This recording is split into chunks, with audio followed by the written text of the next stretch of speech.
नमस्कार। बस ये आगे वालों के लिए नमस्कार था। Good morning to everybody. ये फ्लैग मेरा नहीं है, ये आपका है। Good morning. एक बार गुड मॉर्निंग ऐसे बोलिए कि ये फ्लैग आपको मिला है। Good morning. यस, ये तो हम रिप्रेजेंट कर रहे हैं, ये फ्लैग तो हर किसी के लिए है।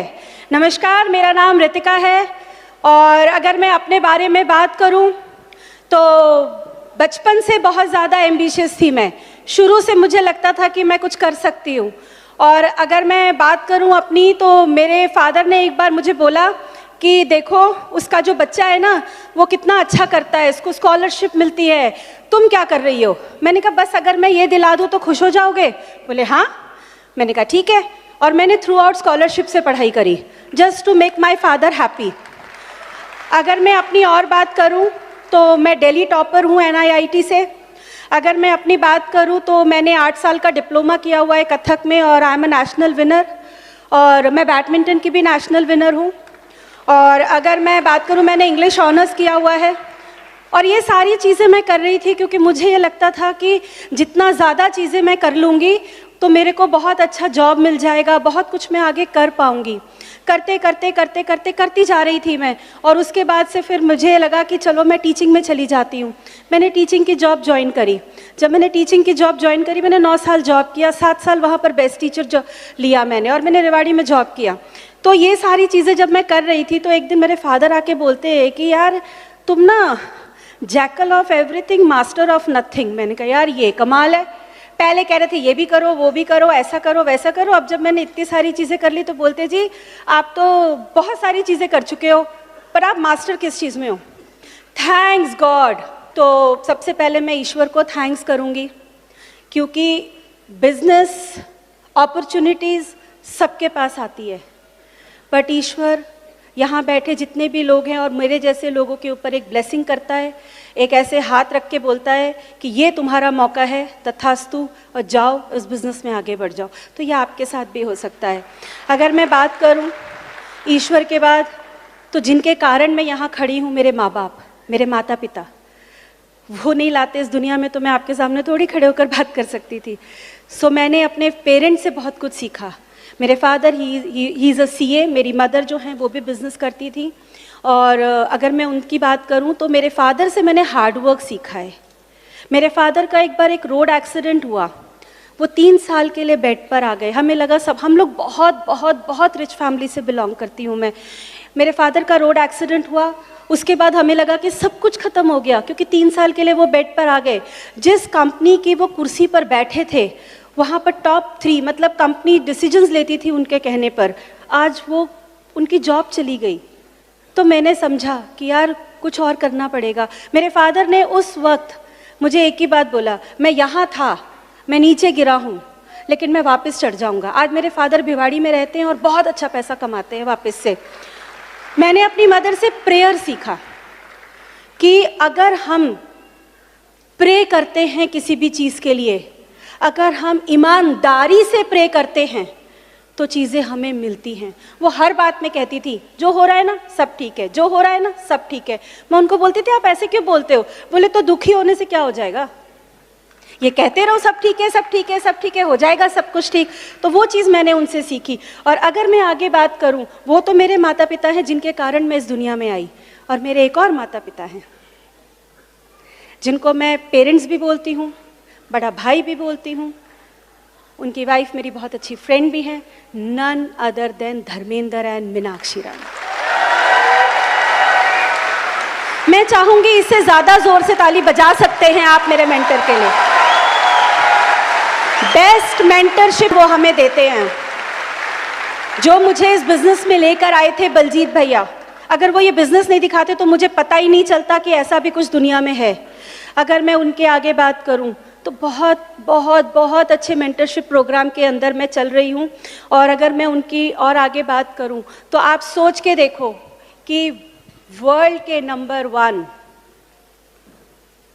क्राउन कपल,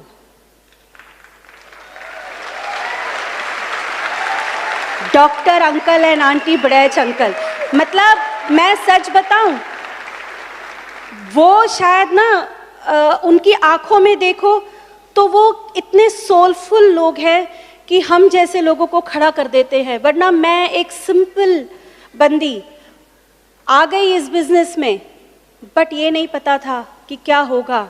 बट ऐसा मेंटरशिप प्रोग्राम, जॉब में नहीं मिलता मेंटरशिप प्रोग्राम, मैंने किया है जॉब में मेंटरशिप प्रोग्राम नहीं मिलता। और अगर एक और नाम मैं लूँ, मुझे बहुत अच्छे लगते हैं, सरबजीत जी एंड कमलजीत कौर। मतलब भैया का जब भी फ़ोन आ जाए ना मेरे पास में, मुझे बहुत अच्छा लगता है, क्योंकि वो बड़े प्यार से बात करते हैं। आप सब लोग उनको गोल्डी भैया भी बोलते हैं। अगर मैं और आगे बात करूं, मतलब आपको पता है जब मैं जॉब में थी ना, तो मुझे बार बार एक चीज़ कहा गया, और मेहनत करोगी ना तो आगे बढ़ जाओगी, और मेहनत करोगी ना तो आगे बढ़ जाओगी। तो मेरे को एक फॉर्मूला समझ में आया था कि अगर मैं ये करूँगी ना तो मैं जॉब में आगे बढ़ जाऊँगी। तो वो फॉर्मूला क्या था कि आप हार्डवर्क करो, क्वालिफिकेशन बढ़ा लो, बहुत सारा टाइम लगा लो, छोटा मोटा बैंक बैलेंस तो मिल ही जाएगा। लेकिन जब मैं इस बिज़नेस में आई और इस बिज़नेस का फॉर्मूला मुझे समझ में आया, वो फॉर्मूला जानना चाहेंगे? वो फॉर्मूला था हार्डवर्क करो, एक सही और राइट एंड सच्चा प्लानिंग करो, एंड शिद्दत से उस सक्सेस के लिए प्रे करो। जब आप ये 3 चीज़ें करेंगे तो सक्सेस की सीढ़ी वहाँ से लेकर यहाँ तक की बहुत आसान हो जाएगी। मानते हैं आप लोग? बस इतने लोग ही मानते हैं। मैं आपको बता सकती हूँ, अगर मैं यहाँ खड़ी हूँ ना तो हार्डवर्क तो मैं बहुत टाइम से कर रही थी, लेकिन जब मैंने इसमें प्रेयर ऐड किया ना तो मेरे ही इसी काम के रिजल्ट्स दुगने हो गए। तो आप भी अपने काम के अंदर प्रेयर ऐड कर दीजिए। अगर आप प्रेयर ऐड कर देंगे, क्योंकि ब्रिट वर्ल्ड वाइड हमें क्या सिखाता है, अंदर की पावर बढ़ा लो, बाहर की दुनिया तो अपने आप बढ़ जाएगी। तो यही हमको करना है। अगर मैं बात करूं अपनी, तो मुझे ना सीरीज बुक से बड़ा डर लगता था, क्योंकि इतनी पढ़ाई कर लो ना तो बुक्स देख के डर लगने लगता है। लेकिन एक ही बात समझ में आई थी फ्रेंड्स की, अगर मैंने किताबें नहीं पढ़ी, अगर मैं ब्रिट की अच्छी स्टूडेंट नहीं बनी, तो वहाँ से यहाँ तक का सफ़र 100 साल में भी पूरा नहीं कर पाऊँगी। तो यही मैंने सीखा और यही मैंने किया कि अगर मैं स्टूडेंट अच्छी बन जाऊँगी। मैं अगर अपनी बात करूँ तो मेरे छोटे छोटे बच्चे हैं, अब तो बड़े हो गए। जब मैं आई थी तो छोटी थी, मेरी डॉटर 4 साल की थी। मेरी डॉटर अभी 18 साल की है और वो देहरादून में पढ़ती है, एरोस्पेस इंजीनियरिंग कर रही है, और मेरा बेटा 10 साल का है। मैंने कभी भी अपने बच्चों का बहाना नहीं किया फंक्शन में आने के लिए। कभी भी ये नहीं बोला कि मैं अभी बच्चों का काम कर रही हूँ तो मैं सीडी या बुक नहीं पढ़ सकती। पता है क्या है, सब कुछ 24 घंटे के अंदर है। मुझे प्लान करना था और मैंने एक ही बात समझी थी कि अगर मैं 2 बच्चों के लिए किसी भी चीज़ का एक्सक्यूज़ नहीं कर रही हूँ, तो ये जो बच्चा जो मुझे और मेरे बच्चों को पाल सकता है, मैं इसके कामों के लिए क्यों एक्सक्यूज़ कर रही हूँ। मैंने इसके काम के लिए कभी एक्सक्यूज़ नहीं किया। मेरे पास बहुत थोड़े से पैसे होते थे, पर मैं पहले सीडी खरीदती थी, पहले मैं बुक खरीदती थी, पहले मेरी अपलाइन जब भी टिकट्स प्रमोट करती थी ना तो I was always be the first one to buy. और मैंने कभी उनको नहीं बोला कि मैं ना आज टिकट दे दो, मेरे पास पैसे नहीं है, मैं कल दूंगी पैसे। मैंने ऐसा कभी नहीं किया। टिकट लिया, पैसे दिया। क्यों? क्योंकि जब आप किसी चीज़ की सही तरीके से कीमत अदा करते हैं तो वो आपको बरकत देता है। टिकट उधार लेके तो करना कोई फर्क नहीं पड़ता, सीडी उधार लेके सुनना कोई बड़ी बात नहीं है, बुक को उधार लेके पढ़ना कोई बड़ी बात नहीं है, लेकिन जब मैं उसकी कीमत अदा कर दूंगी तो वो मेरे लिए बरकत लेकर आएगा। ये मैंने सीखा था। अगर मैं अपनी और बात करूं तो मुझे हमेशा से ये था कि मैं ना कभी भी किसी भी, जब 2 लोग बात करें और मेरा नाम ले तो किस्से की तरह ना ले। ये ना कहे अरे वो बेचारी, ओहो वो नहीं कर सकती थी। मैं हमेशा से ये चाहती थी कि जब लोग मेरा नाम लें तो लोग बोले यस, ये है वो जो कर सकती थी और इसे देखकर मैं कर सकता हूँ। ये मैंने हमेशा अपने आप को दिया कि I wanted to always be an example. मैं एग्जाम्पल बनना चाहती थी कि मेरा नाम जब लिया जाए तो एग्जाम्पल की तरह लिया जाए। और एक और बात मुझे समझ में आई थी कि अगर मैं ये बिजनेस, आप लोगों में से कितने लोग गाड़ी चलाते हैं? आप थोड़ा शोर नहीं मचा सकते? गाड़ी चलाते तो अच्छी बात है ना। जब गाड़ी चलाते हैं तो कौन ज्यादा कंफर्टेबल होकर बैठता है, ड्राइवर जो गाड़ी चला रहा है या जो बगल की सीट पर बैठा है? क्योंकि उसको चिंता नहीं ना वो सो सकता है, वो खा सकता है, वो मोबाइल पे व्हाट्सएप चेक कर सकता है, लेकिन जो ड्राइवर है, जो गाड़ी चला रहा है, वो अलर्ट रहता है। ये बिजनेस भी अलर्ट रहने का है। अगर ये बिजनेस मेरा है, अगर मुझे इसको चलाना है, तो मुझे इसकी ड्राइविंग सीट पर बैठना पड़ेगा, क्योंकि अगर मैं साइड में बैठ गई तो मेरा बिजनेस अपलाइन या डाउनलाइन चला रहे होंगे, मैं नहीं चला रही होंगी। लेकिन अगर मैं नहीं चला रही तो मेरे हिसाब से बिजनेस आगे नहीं बढ़ेगा। अगर आपको अपना बिजनेस अपने हिसाब से चलाना है तो ड्राइविंग सीट पर बैठिए और कभी भी स्टीयरिंग से हाथ मत हटाइएगा जब तक कि आप डायमंड ना चले जाएं। बहुत बार हम सुनते हैं ना कि आज इस दुनिया में ना सब लोग लड़ रहे हैं। कोई कुर्सी के लिए लड़ रहा है, कोई पोस्ट के लिए लड़ रहा है, हर कोई लड़ रहा है कि उनको दुनिया पे राज करना है। ये बिजनेस आपको मौका देता है वो लड़ाई लड़ने का कि जब आप यहाँ खड़े होते हैं तो दुनिया पर नाश कर सकती है। तो आप नाश करने वाले बनिए, राज करने वाले तो बहुत हैं, क्योंकि इस बिजनेस में अगर आप नाश बनेंगे अपनी अपलाइन का तो राज तो वो करा ही देंगे आपको। अगर मैं बात करूं अपनी टीम की, मैं उनको बाज बुलाती हूँ। एक छोटी सी स्टोरी सुनाती हूँ आपको कि एक राजा थे, उनके राज्य में क्या हुआ कि 2 बाज आके नीचे गिरे। जब वो नीचे गिरे तो राजा ने बोला इन्हें कौन पालेगा। तो 2 लोग आए और उन्होंने बोला ठीक है जी, हम इन्हें पालेंगे। उन्हें पाला गया, बड़ा किया गया।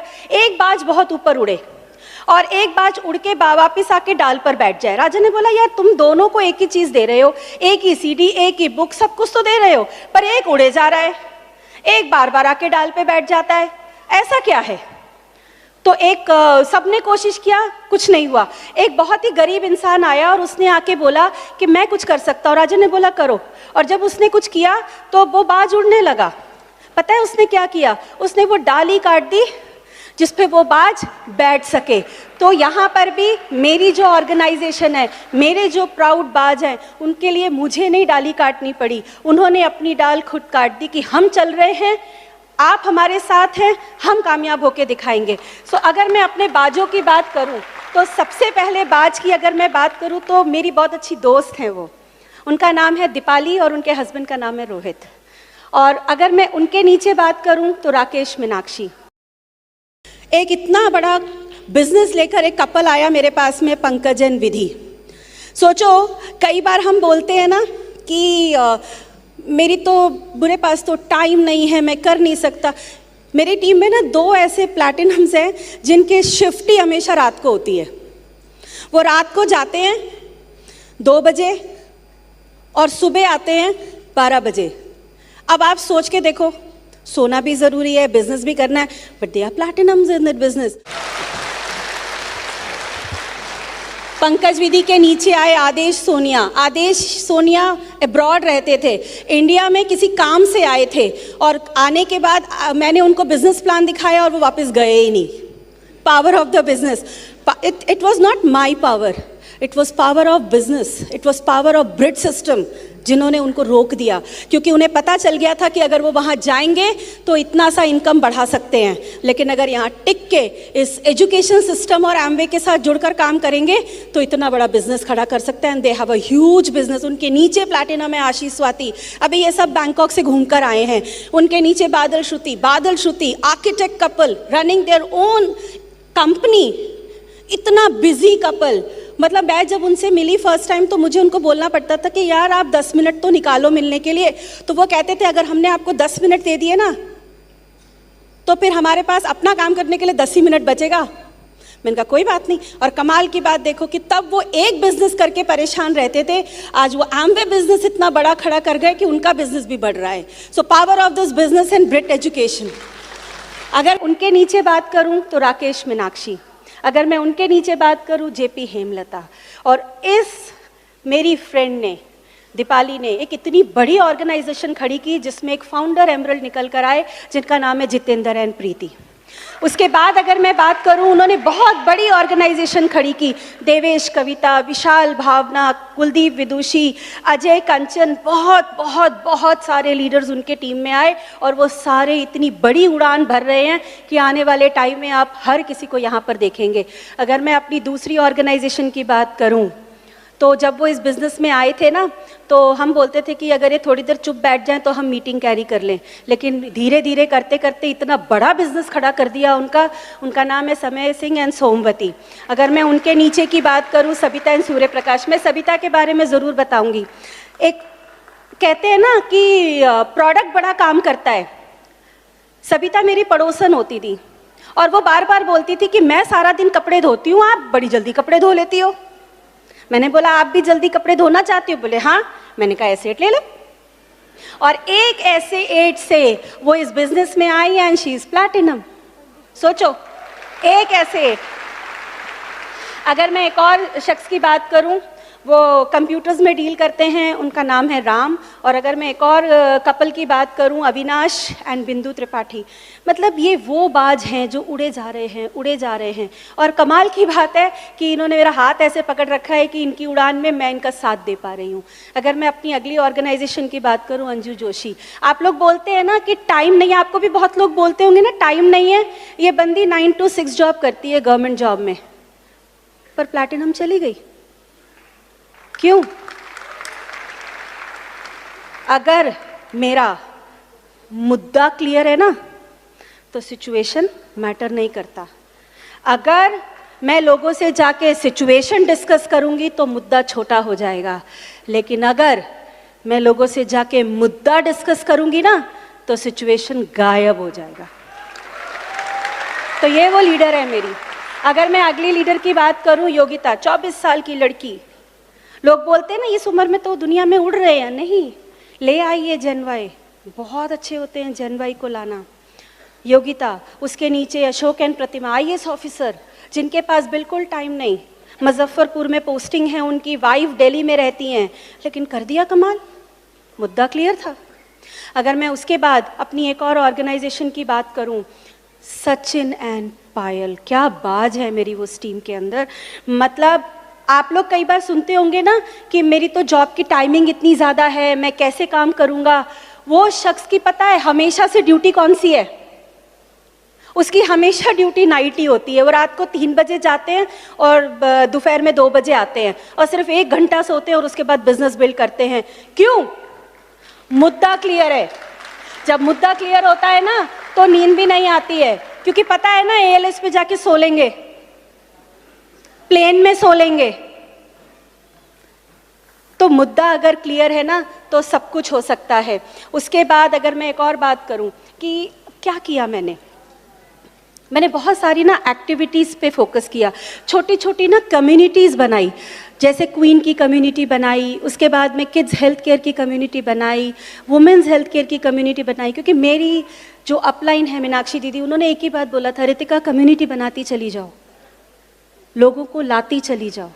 जब उसके अंदर बहुत सारे लोग आ जाएंगे ना, तो सक्सेसफुल होना बहुत आसान हो जाएगा। तो मैंने सिर्फ, जैसे हम बोलते हैं ना प्रोडक्ट्स के 3E फॉर्मूला बोलते हैं कि हमारे प्रोडक्ट्स 3E फॉर्मूला पे हैं, ऐसे ही सक्सेस के लिए भी 3E फॉर्मूला है। लोगों को एक्साइटेड रखिए, लोगों को एंगेज कीजिए नए नए एक्टिविटीज़ में, और लोगों को एम्पावर कर दीजिए। अगर ये 3 काम हम कर देते हैं तो हमारी सक्सेस वहाँ से लेकर यहाँ तक की बहुत आसान हो जाती है। अगर मैं अपनी बात करूँ ना, तो मैं इंडिया में कहीं नहीं घूमी हूँ, क्योंकि जॉब थी, फिर पापा भी इतने बिजी रहते थे तो कभी घुमाने नहीं ले जाते थे।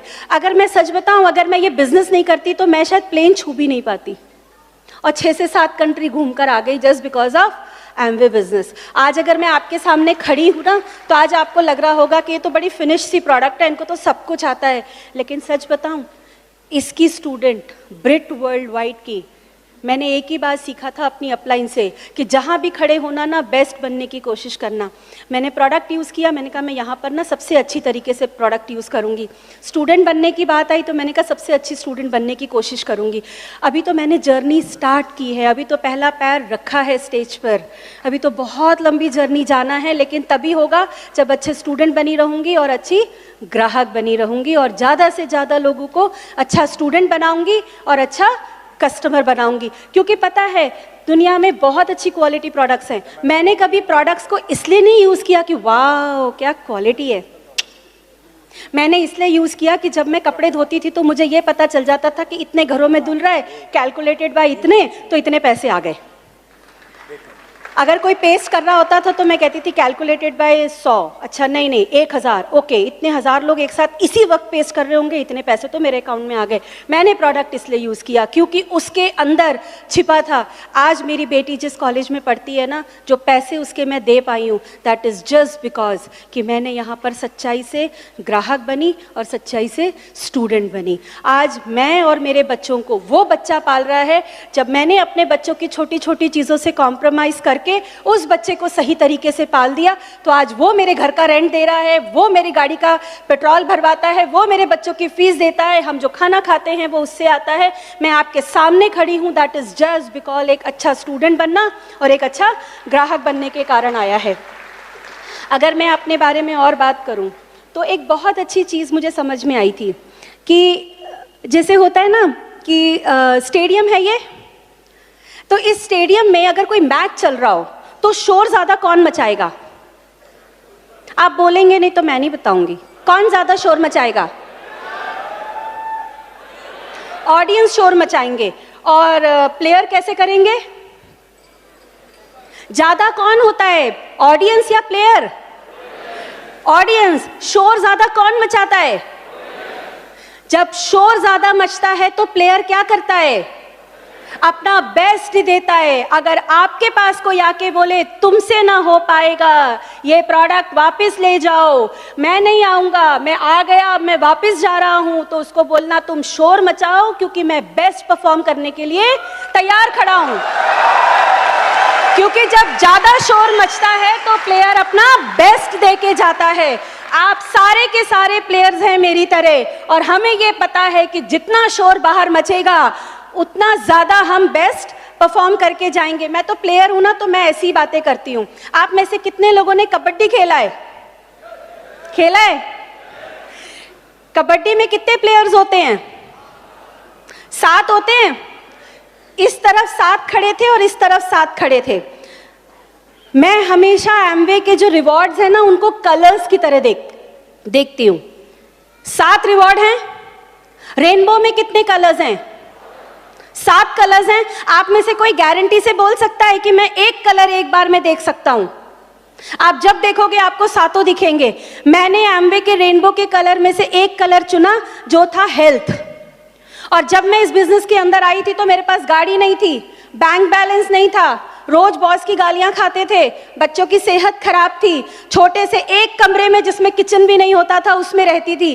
तो यहाँ पर जो मेरे 7 खिलाड़ी खड़े थे वो मेरी सिचुएशंस थे और वो मुझे आगे नहीं बढ़ने दे रहे थे। मैंने एक स्मार्ट काम किया, आप भी कर सकते हैं। मैं इस तरफ खड़ी हुई और मैंने एक ही काम किया, मैंने यहाँ से चलना शुरू किया और बोलना शुरू किया, show the plan demo, show the plan demo, show the plan demo, show the plan demo. मैं हेल्थ लेके चली थी, आज आपके सामने खड़ी हूँ और ये सारी सिचुएशन धीरे धीरे सीढ़ियों से नीचे उतरकर इस हॉल में से भी गायब हो गई। कर सकते हैं ऐसा आप?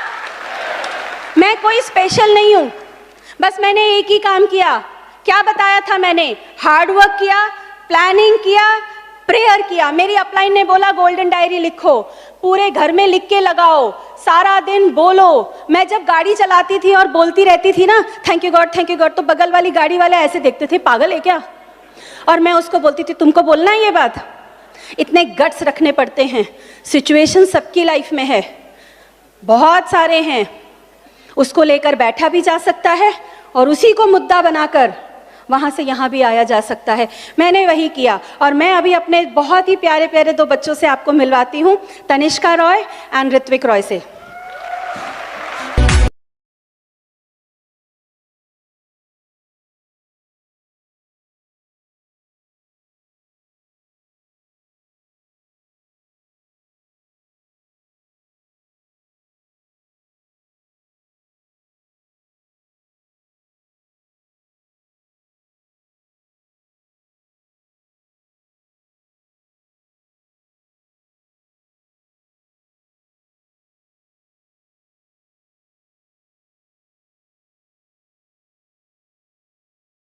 नाम तनिष्का रॉय है। I am in my first year BTech aerospace engineering and मैं रहती देहरादून में हूँ, बट मैं सिर्फ इस इवेंट के लिए आई थी अपने घर। And I love my mom, उन्होंने बहुत मेहनत करी है यहाँ तक पहुँचने के लिए। आप उनसे प्लीज़ मोटिवेशन लो, बस मैंने वही किया। मेरी पढ़ाई बहुत मुश्किल मानी जाती है एंड उन्होंने मुझे बहुत मोटिवेट किया एंड दैट्स वाई आज मैं यहाँ पे खड़ी हूँ। I love you very much, I am proud of you and भाई ये मेरा भाई है।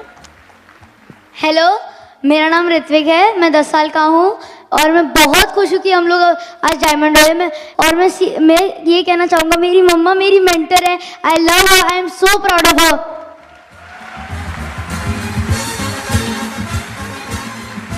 मैं अगर अपनी डॉटर का एग्जाम्पल दूं तो जब अभी ये 12th का बोर्ड दे रही थी ना जिस वक्त, तो मैंने इसको एक ही बात बोला। मैंने कहा देखो तुम्हारा भी बोर्ड एग्जाम्स है, मेरा भी बोर्ड एग्जाम्स है।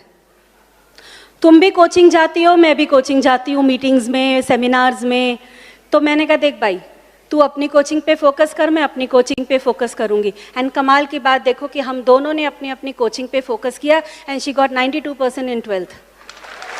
और मैं आपके सामने खड़ी हूँ। जिस कॉलेज में ये पढ़ती है वहाँ इसको 50% स्कॉलरशिप मिला। That is just because of Brit education. ये मेरे बच्चे ना सच में ब्रिट और एमवे का कॉम्बिनेशन है। आपके सामने ये खड़ी है, प्यारी लग रही है। आप सोच के देखिए, जब ये 4 साल की थी ना तो ये बोल नहीं सकती थी, चल नहीं सकती थी। डॉक्टर्स ने कहा था ये 12 साल तक जिएगी। She is in front of you. Thanks बोलिएगा अगर आपको ये मौका मिला है एमवे और ब्रिट का।